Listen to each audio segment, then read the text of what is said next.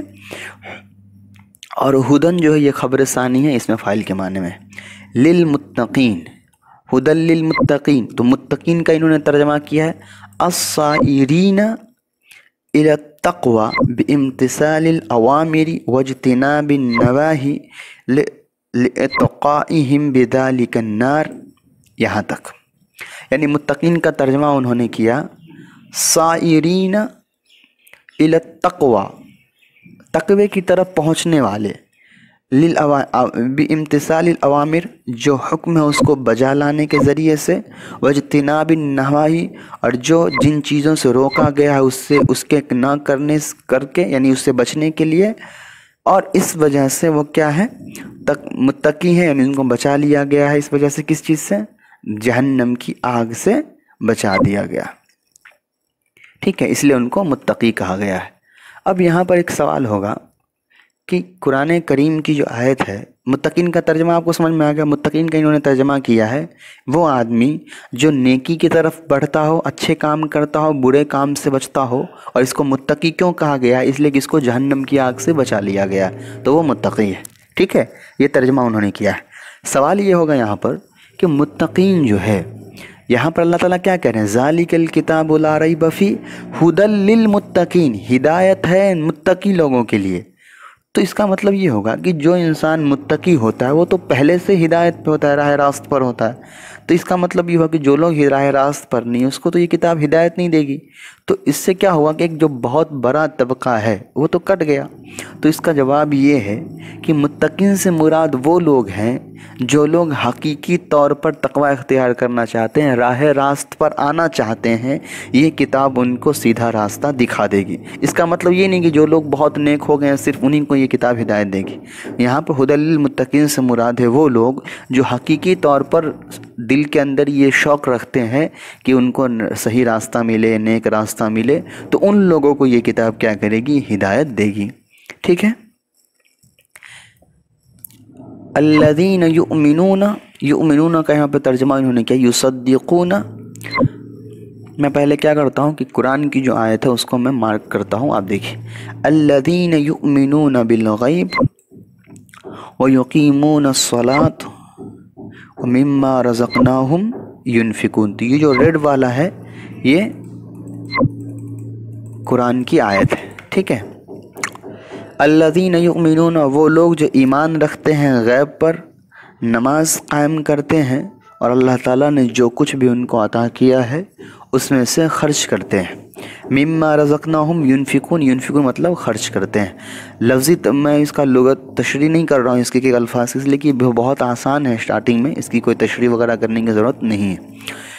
یؤمنون کا انہوں نے ترجمہ کیا یصدقون، یعنی ایمان رکھتے ہیں، یعنی تصدیق کرتے ہیں۔ قرآن کہہ رہا ہے ایمان رکھتے ہیں غیب پر، اور انہوں نے ترجمہ کیا ہے کہ وہ تصدیق کرتے ہیں غیب کی، یعنی ان چیزوں کی جو ان کی آنکھوں سے اوجھل ہے، جن چیزوں کو وہ نہیں دیکھتے ہیں اور عقل ان چیزوں تک پہنچ بھی نہیں سکتی ہے، ان چیزوں پر وہ ایمان رکھتے ہیں۔ اس لیے کہ اگر صرف آپ یہ کہیے کہ جن چیزوں کو ہم آنکھوں سے نہیں دیکھتے ہیں اس پر ایمان رکھتے ہیں، تو دنیا میں بہت ساری ایسی چیزیں ہیں جن کو ہم نہیں جانتے ہیں اس کے بعد بھی ہم مانتے ہیں، تو وہ اس چیز میں نہیں آئے گی۔ اس لیے آپ کو یہاں پر قید لگانا ہو، یعنی وہ چیزیں جہاں پر ڈائریکٹ ہم صرف اپنے عقل کے اعتبار سے نہیں پہنچ سکتے جب تک کہ ہم کو قرآن و حدیث جو ہے وہاں تک نہ لے جائیں۔ اس لیے کہ بہت ساری ایسی چیزیں ہیں دنیا میں جس کو آپ نہیں دیکھ سکتے ہیں۔ مثال کے طور پر میگنیٹک فیلڈ ہوتا ہے جس کو آپ نے گریویٹیشنل فورس، اس کو محسوس کرتے ہیں، آپ دیکھتے نہیں۔ انرجی ہے، آپ اس کو دیکھ نہیں پاتے، محسوس کرتے ہیں۔ اسی طریقے سے کوئی ایسے ملک ہے جس کے بارے میں آپ نے سنا ہے، آپ نے دیکھا نہیں ہے، تو اس کو بھی تو آپ مانتے ہیں نا۔ تو اس کا مطلب یہ ہوگا کہ یہاں پر جو بالغیب پر ایمان رکھنے کا مراد وہ ہے کہ جس کو انسان نہ دیکھ سکتی ہو اور نہ صرف عقل کے ذریعے سے اس کو سمجھا جا سکتا ہو، ان چیزوں پر ایمان رکھتے ہو۔ ان کی اس نے تشریح کی ہے بما غاب عنہم من البعث والجنت والنار، یعنی موت کے بعد کی جو زندگی ہے، جو جنت ہے، وہ جہنم ہے، ان چیزوں پر ایمان رکھتے ہو، یعنی اس کی تصدیق کرتے ہو۔ اور اس کے بعد ہے وَيُقِيمُونَ الصَّلَاةَ، یعنی ای یأتون بہا حقوقہا، اور نماز کو قائم کرتے ہو۔ اس کا ترجمہ انہوں نے کیا یعنی کہ نماز کے جتنے حقوق ہیں اس کی وہ پابندی کرتے ہو۔ اب یہاں پر دیکھیے کیا ہے کہ اللہ تعالیٰ جہاں بھی نماز پڑھنے کے لیے کہتے ہیں تو وہاں پر اس نماز کو قائم کرنے کا لفظ لاتے ہیں، قام یقوم والا لفظ لاتے ہیں، جبکہ نماز پڑھنے کے لیے صلی یصلی بھی آتا ہے۔ تو اس کا وجہ یہ ہے کہ نماز پڑھنے کے لیے جن چیزوں کی ضرورت ہے، جو ظاہری چیزیں ہیں، جس طریقے سے وضو کرنا، نماز کی جگہ کا پاک ہونا، کپڑے کا پاک ہونا، وہ ساری چیزیں بھی ضروری ہیں۔ اس کے ساتھ ساتھ جو باطینی چیزیں ہیں، جو قلبی چیزیں ہیں، اللہ نماز کے بعد نماز کے پڑھنے کے کیا فائدے ہیں، اس کا امید انسان کے اندر ہونا، اس نماز سے جو انسان کو امید ہونا کہ یہ نماز جو ہے میرے مسئلے کو حل کر دے گا، یہ نماز مجھے اللہ تعالیٰ کے قریب کر دے گا، تو وہ ساری چیزوں کا جو ہے، اسی کو کہا جاتا ہے یقیمون الصلاۃ کی، وہ ساری چیزوں کا احساس دل میں رکھ کر کے پھر نماز کے ظاہر اور باطن کا خیال کر کے نماز کو پورا کرنا، اسی کو انہوں نے یہاں پر کہا ہے کہ اس کے حق کو ادا کرنا۔ تو نماز کے حق میں سے جو ظاہری چیزیں ہیں وہ بھی ہیں، اور جو دل کے اندر کی جو جذبات ہے، جو کیفیات ہیں نماز کے وقت، وہ بھی اس کے اندر آتی ہے۔ وَمِمَّا رَزَقْنَاهُمْ يُنْفِقُونَ، اور جو کچھ بھی ہم نے ان کو عطا کیا ہے ان چیزوں کو وہ خرچ کرنے والے ہیں۔ کہاں؟ فی طاعت اللہ، اللہ تعالیٰ کے راستے میں، اللہ تعالیٰ کی اطاعت میں۔ دو چیزیں یہاں پر میں نے نماز کے بارے میں مختصر بتایا، اور یہ جو چیزیں ہیں خرچ کرنا، اس کو تھوڑا آپ ڈیٹیل میں یہ سمجھیے کہ اللہ تعالیٰ نے قرآن کریم میں خرچ کرنے کے بارے میں بہت زیادہ تاکید کی ہے، زکوٰۃ کے ذریعے سے، اور بھی حدیث میں بہت فضیلتیں آئی ہیں اللہ تعالیٰ کے راستے میں خرچ کرنے کی۔ اس کی جو وجہ ہوتی ہے وہ ایک تو حقیقی وجہ تو یہ کہ اللہ تعالیٰ نے کہا اس کو ماننا ہے، لیکن سائنٹیفک وے میں اگر اس کو آپ سمجھیں گے تو جو چیزیں جتنا زیادہ روٹیٹ کرتی ہے یا پھیلتی ہے وہ چیزیں اتنا زیادہ امت میں آسانی سے مہیا ہو جاتی ہے۔ اس کو آپ بالکل اس طریقے سمجھیں کہ جس چیز کی پروڈکشن زیادہ ہوتی ہے اس کی مارکیٹ ویلیو، اس کی پرائس جو ہے وہ دھیرے دھیرے کم ہو جاتی ہے۔ مثال کے طور پر آج سے اگر آپ 10 سال 15 سال 20 سال پہلے کا اگر آپ زمانہ دیکھیں گے تو اس زمانے میں موبائل فون کسی ایک انسان کے پاس ہوتا تھا، پورے محلے میں کسی ایک کے گھر میں کوئی ٹیلی فون لگا ہوتا تھا، کوئی لائن بوتھ لگا ہوتا تھا جہاں پر لوگ لائن لگا کر باتیں کرتے تھے۔ تو وہاں پر جو موبائل فون تھا خریدنا اس کی قیمت بہت زیادہ تھی، لیکن آج کے دور میں موبائل فون کی قیمت بالکل سستی ہو گئی ہے۔ تو اس کی وجہ کیا ہوئی کہ موبائل فون کا پروڈکشن زیادہ ہوا، اس کی ڈیمانڈ زیادہ ہوئی، لوگوں نے اس کو زیادہ مانگا تو کمپنی نے اس کو زیادہ بنایا تو ہر لوگوں کے پاس یہ بالکل آسانی سے پہنچ گئی۔ تو اللہ تعالیٰ جو یہ لوگوں کو کہتے ہیں اللہ تعالیٰ کے راستے میں خرچ کرو، تو اس کا مطلب یہ کہ جب انسان خرچ کرے گا تو جب یہ خرچ کرے گا تو پیسہ ایک ہاتھ سے دوسرے ہاتھ میں، دوسرے ہاتھ سے تیسرے ہاتھ میں روٹیٹ کرے گا، تو پیسے کی جو تنگی ہے، جو غریبی ہے، وہ اپنے آپ دھیرے دھیرے ختم ہو جائے۔ کیوں؟ اس لیے کہ ایک چیز کیا ہو رہا ہے، لوگوں کے پاس اپنے آسانی سے مہیا ہو رہا ہے، پیسے لوگوں کے پاس آسانی سے پہنچ رہے ہیں۔ تو دنیا کا عام طور پہ آج جو رواج ہے وہ یہ کیا سوچتے ہیں کہ ہم پیسے کو اپنے پاس رکھیں گے لاکر میں یا سیو کر کے بچا کر کے جمع کر کے رکھیں گے تو میرا پیسہ بڑھے گا۔ اور حقیقی طور پر جو پیسے کا بڑھنا ہے جو اسلام سکھاتا ہے وہ ہے کہ اس کو جتنا زیادہ آپ پھیلاؤ گے، جتنا زیادہ آپ روٹیٹ کرو گے، اتنا زیادہ آپ کے رزق میں جو ہے وسعت پیدا ہوگی اور لوگوں کے اندر آسانی اور غریبی دھیرے دھیرے ختم ہوگی۔ اسی لیے اللہ تعالیٰ نے بار بار کہا مما رزقناہم ینفقون۔ اور وہی چیزیں ہیں جس طریقے سے ایک ماں باپ جو ہوتا ہے اپنے بچوں گھر کوئی بازار سے کوئی چیز خرید کر لاتا ہے، پھر اپنے بچوں کو دیتا ہے اور پھر واپس بچوں سے جو ہے مانگتا ہے، وہ ایک دو نوالا یا ایک دو ٹکڑا جو ہے وہ مانگتا ہے، وہ بچہ دے دیتا ہے۔ اس کا مطلب یہ نہیں ہوتا ہے کہ وہ بچے کا اپنا کمائی ہوتا ہے، وہ ماں باپ ہی دیتے ہیں۔ تو اللہ تعالیٰ بھی جو یہاں کہہ رہے ہیں کہ خرچ کرو، تو خرچ کرنے کا مطلب ہے کہ اللہ تعالیٰ نے ہی وہ چیزیں بندوں کو دی ہیں۔ تو دو چیزیں یہاں پر سمجھ میں آئی کہ عام طور پہ لوگوں کے اندر سے تنگی اور غریبی کو ختم کرنے کا جو سب سے آسان طریقہ اسلام نے بتایا ہے وہ ہے کہ جو بھی چیزیں ہیں تمہارے پاس اس کو خرچ کرو۔ یہاں پر صرف پیسے خرچ کرنے کے لیے نہیں کہا گیا ہے، جتنے اور بھی قرآن کریم کی بہت ساری ایسی آیتیں جس سمجھ میں آتا ہے کہ صرف پیسے ہی نہیں، تمہارے پاس جو چیزیں بھی ہیں، حدیث میں بھی ہے کہ کسی انسان کے پاس کوئی زائد سواری ہو تو اپنے ساتھی کو دے دیا کرو۔ تو وہ کیا ہے، وہ اصل میں یہی ہیلپ فل ہے، یعنی اپنے پاس کوئی چیز اسٹور کر کے مت رکھو، جو چیزیں لوگوں کی ضرورت کے لیے ہیں اس کو وہ چیزیں دیا کرو، اس لیے کہ بانٹنے سے جو ہوتا ہے وہ چیزیں پھیلنی شروع ہو جاتی ہیں، شیئر کرنے سے جو ہوتا ہے وہ چیزیں اور بڑھتی ہیں۔ طاعت اللہ یعنی اللہ تعالیٰ کے راستے میں، اللہ تعالیٰ کے راستے میں جتنے بھی دین کے کام ہیں، جتنے بھی اچھے کام ہیں جس سے لوگوں کا یا انفرادی طور پہ یا اجتماعی طور پہ فائدہ ہو رہا ہے، ان سب کو آپ جو ان سب کے راستے میں خرچ کریے، ان سب پہ خرچ کریے، یہ بھی اللہ تعالیٰ کے راستے میں خرچ کرنا ہی میں شامل ہوتا ہے۔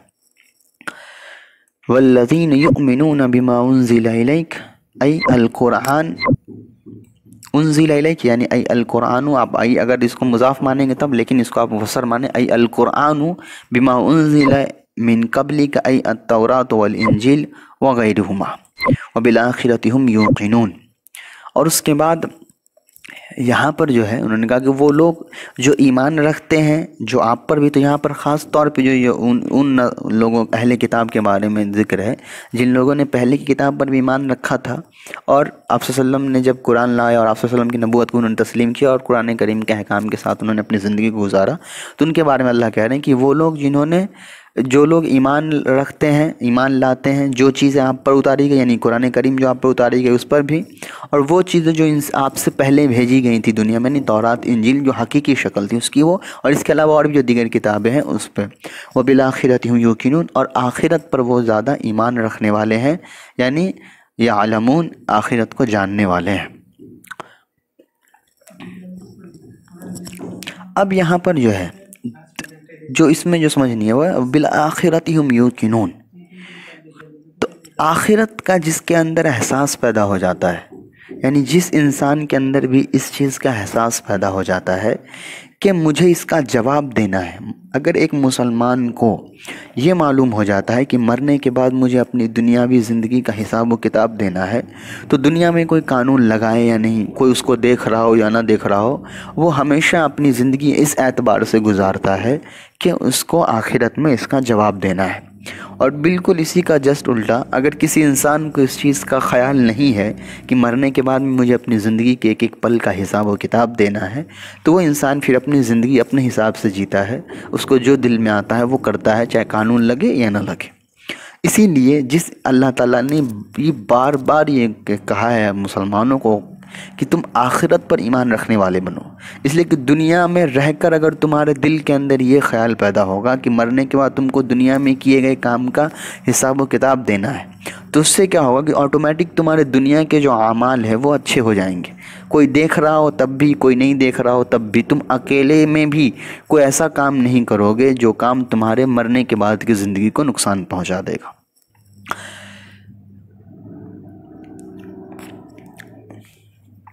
اس کے بعد اولئک الموصوفون بما ذکر علی ھدی من ربہم واولئک ھم المفلحون الفائزون بالجنہ والناجون من النار ان الذین کفروا۔ یہاں تک پہلے آپ دیکھ لیجئے، اب کہہ رہے ہیں کہ وہ لوگ جن کے بارے میں ذکر آیا، جن کی تعریف اللہ الموصوفون، جس کی صفت اللہ تعالیٰ نے بیان کی ہے، یعنی کس کی صفت؟ کہ جو لوگ پہلے کی کتابوں پر بھی ایمان رکھتے ہیں، غیب پر بھی ایمان رکھتے ہیں، اور آپ پر جو اتاری گئی اس پر ایمان رکھتے ہیں۔ یہ لوگ کون ہیں؟ یہ لوگ اپنے رب کی جانب سے ہدایت پر ہیں، اور یہی لوگ کامیاب ہیں۔ کامیاب ہیں کس اعتبار سے؟ جنت میں جا کر کے اور جہنم سے بچ کر کے، یہاں تک یہ لوگ کامیاب ہیں۔ تو یہاں پر انہوں نے ہدایت یافتہ کی 3 صفات جو ہیں، 4 یہاں پر سمجھیے کہ انہوں نے 5 صفات اللہ تعالیٰ نے بیان کی ہیں۔ پہلا کہ وہ آخرت پر ایمان رکھتے ہیں، پہلا ہے غیب پر ایمان رکھتے ہیں، اس کے بعد ہے نماز قائم کرتے ہیں، اس کے بعد اللہ تعالیٰ کے راستے میں خرچ کرتے ہیں، جو کچھ بھی پہلے کی جو آسمانی کتابیں اس پر ایمان رکھتے ہیں، قرآن کریم پر ایمان رکھتے ہیں، تو ان چیز اور آخرت کے دن پر ایمان رکھتے ہیں۔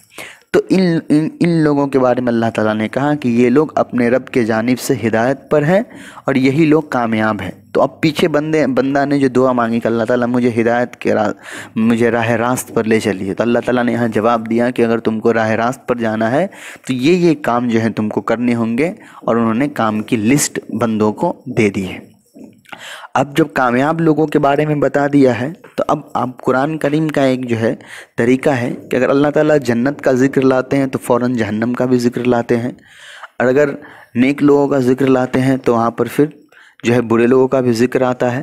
تو ابھی کامیاب لوگوں کا ذکر آ گیا تھا، اب ناکامیاب لوگوں کا ذکر آ رہا ہے۔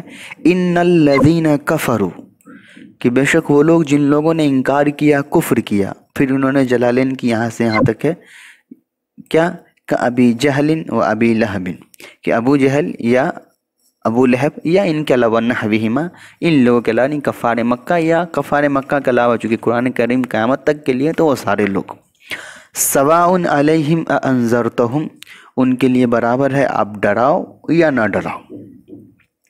بتحقیق الحمزتین، اب یہاں پر انذرتہم جو ہے اس کے اندر 5 قراتیں ہیں، تو وہ میں آپ کو لاسٹ میں سمجھاؤں گا، صرف ابھی عبارت آپ دیکھ لیجئے۔ بتحقیق الحمزتین و ابدال الثانیۃ الفا و تسہیلها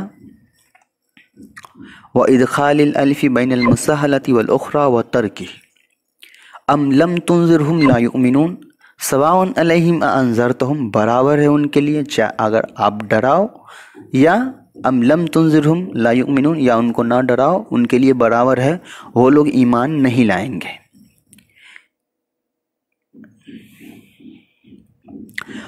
اب یہاں پر ایک سوال ہوگا کہ اللہ تعالیٰ جو ہے پہلے ہی یہ طے کر چکے ہیں کہ وہ لوگ ایمان نہیں لائے گا، تو اس کا مطلب تو یہ ہوا کہ ایمان کی دعوت دینا، کسی کو اسلام کی دعوت دینا، یہ بالکل جو مطلب بے فائدے والی بات ہو گئی۔ حالانکہ یہ نہیں ہے، اللہ تعالیٰ کے علم میں ہے کہ کون لوگ ایمان لائے گا کون ایمان نہیں لائے گا۔ اصل مسئلہ یہاں پر یہ تھا کہ اللہ کے رسول ان لوگوں کے بارے میں بھی بہت زیادہ فکر مند ہوتے تھے، ان لوگوں کے بارے میں اللہ کے رسول بہت زیادہ ان کا دل تڑپتا تھا، جو لوگوں کے بارے میں حقیقی طور پہ یہ بات ثابت ہو چکی تھی کہ یہ لوگ ایمان نہیں لائیں گے، جیسے کہ عبداللہ ابن ابی جو ہے، جو منافق تھا، اس کے بارے میں قرآن اللہ تعالیٰ نے کہہ دیا کہ اس کی مغفرت نہیں ہوگی، اس کے بعد بھی اللہ کے رسول نماز پڑھانے کے لیے تیار ہو گئے۔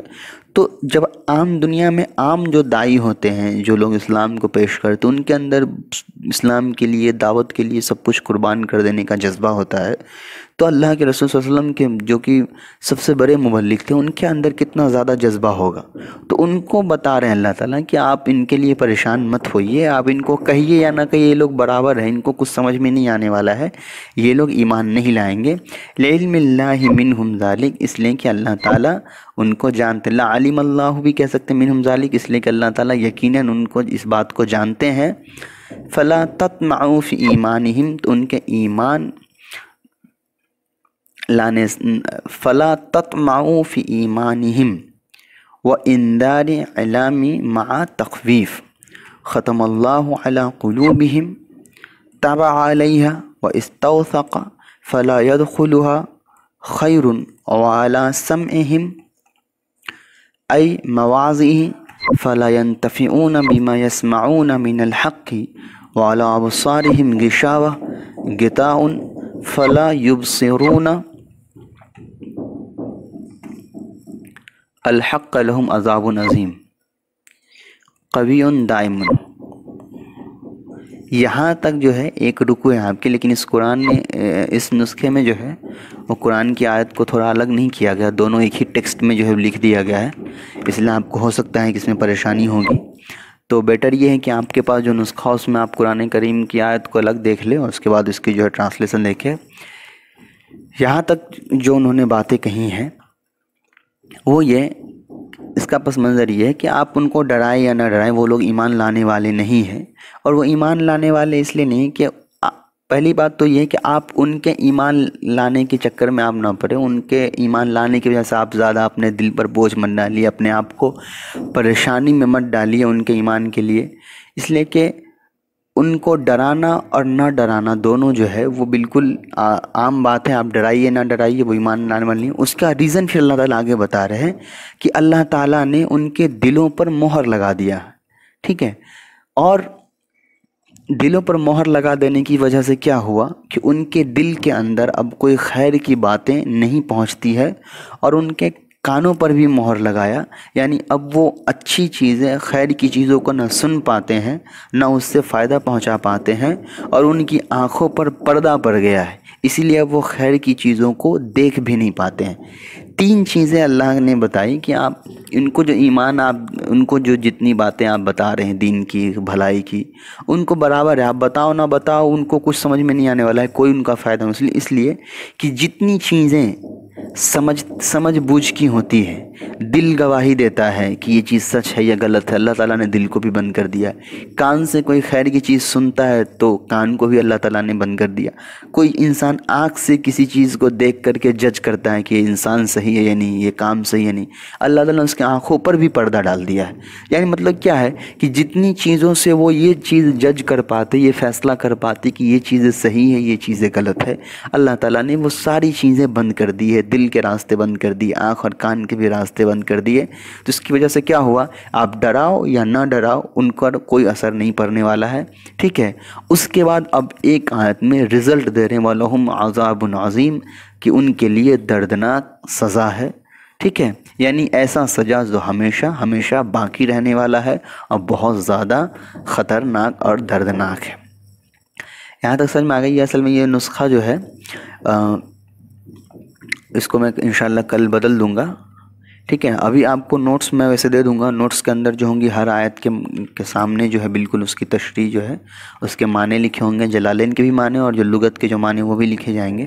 تو اس نوٹس کو دیکھ کر آج کا سبق جو ہے آپ کو آسانی ہو جائے گا۔ مجھے تھوڑی پریشانی ہوئی اس کو سمجھانے میں، اس کی وجہ یہ ہے کہ قرآن کریم کو اور ان کا وہ دونوں ٹیکسٹ جو ہے بالکل ایک ساتھ لکھ دیا گیا ہے، تو وہ سمجھ میں مجھے نہیں آیا ہے۔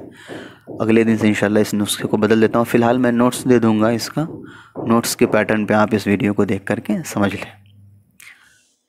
السلام علیکم ورحمۃ اللہ وبرکاتہ.